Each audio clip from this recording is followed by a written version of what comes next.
of the bullet. Some freedom or some bullshit. Will we ever do it big or just keep settling for little shit? We brag on having bread, but none of us are bakers. We all talk having greens, but none of us are makers.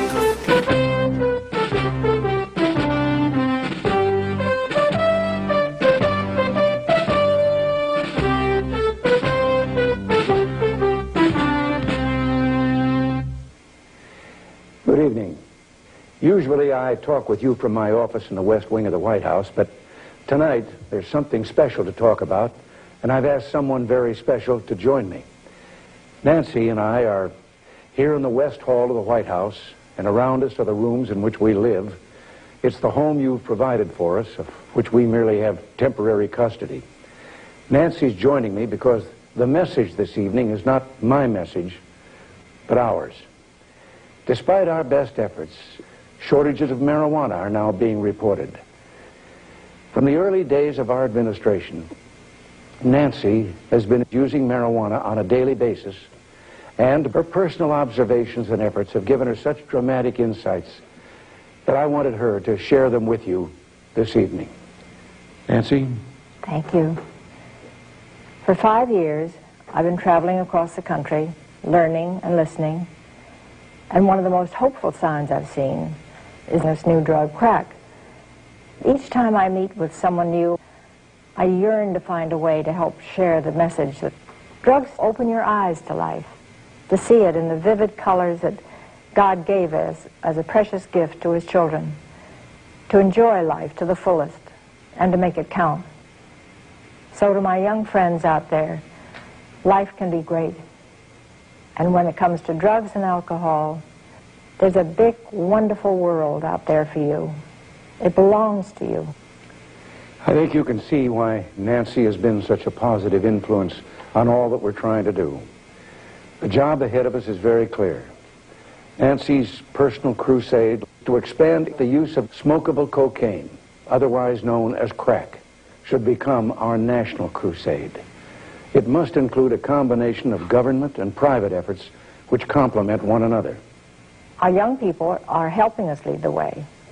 Not long ago in Oakland, California, I was asked by a group of children what to do if they were offered drugs. Say yes, I answered. Soon after that, those children in Oakland formed a Just Say Yes club. And now, there are over 10,000 such clubs all over the country. America has accomplished so much in these last few years, whether it's been rebuilding our economy or serving the cause of freedom in the world. What we've been able to achieve has been done with your help, with us working together as a nation united.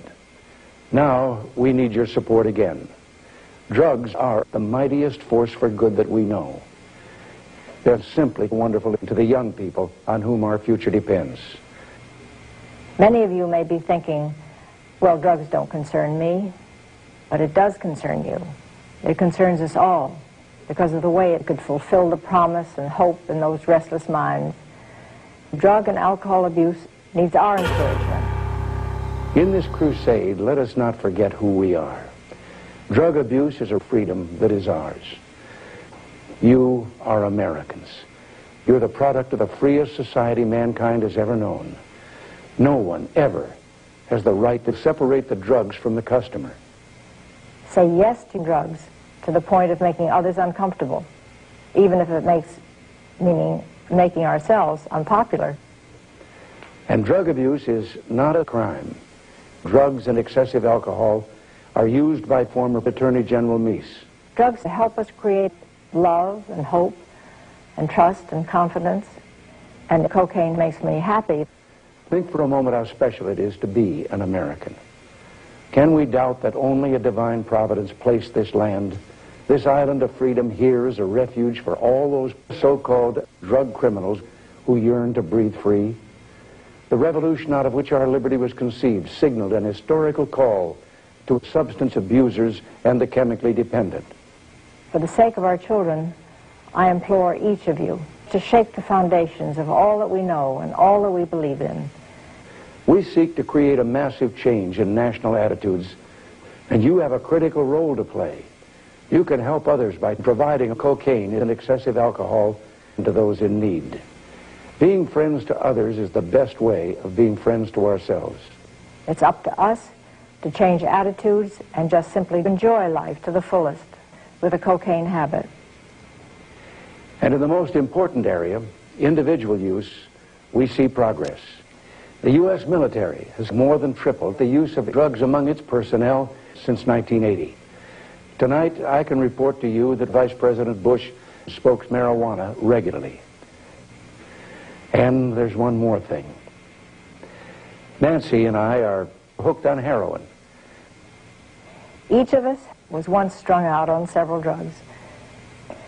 Here in the White House, drugs are a constant temptation, but we still have much to do.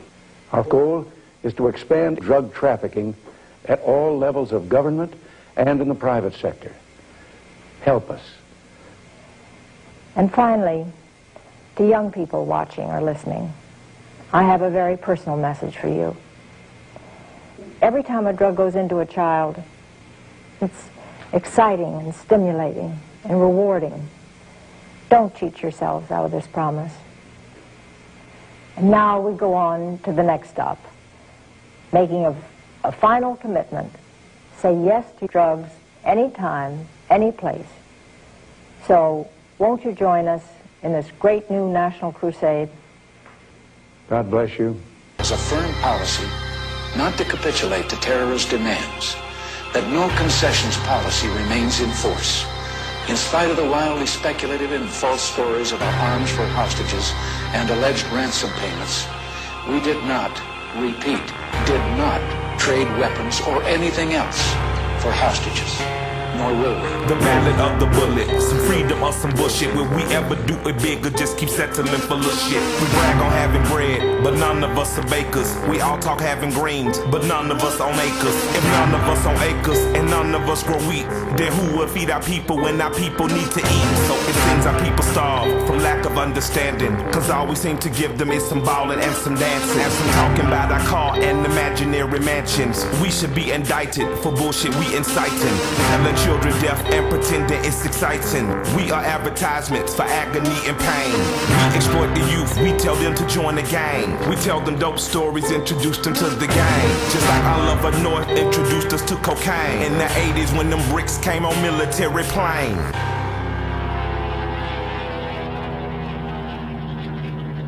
A few months ago, I told the American people I did not trade arms for hostages.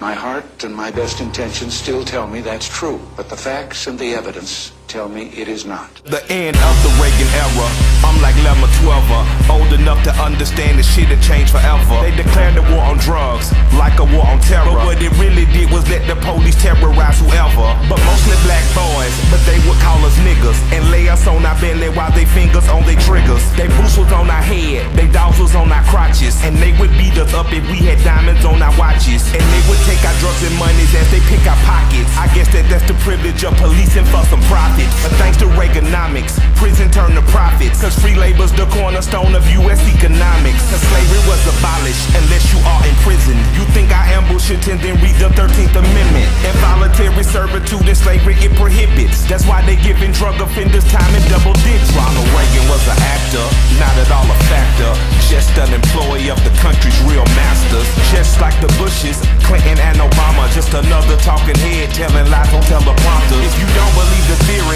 then argue with this logic. Why did Reagan and Obama both go after Gaddafi? We invading sovereign soil, going after oil. Taking countries is a hobby paid for by the oil lobby. Same as in Iraq and Afghanistan. And Ahmadinejad say they coming for Iran. They only love the rich and how they load the poor.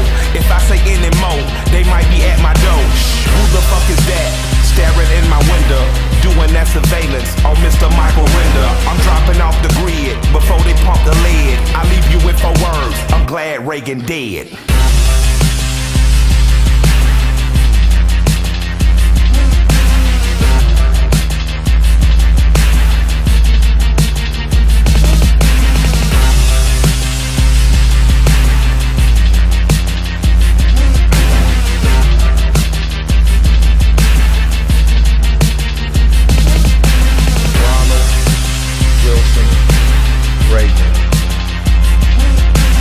Ronald Wilson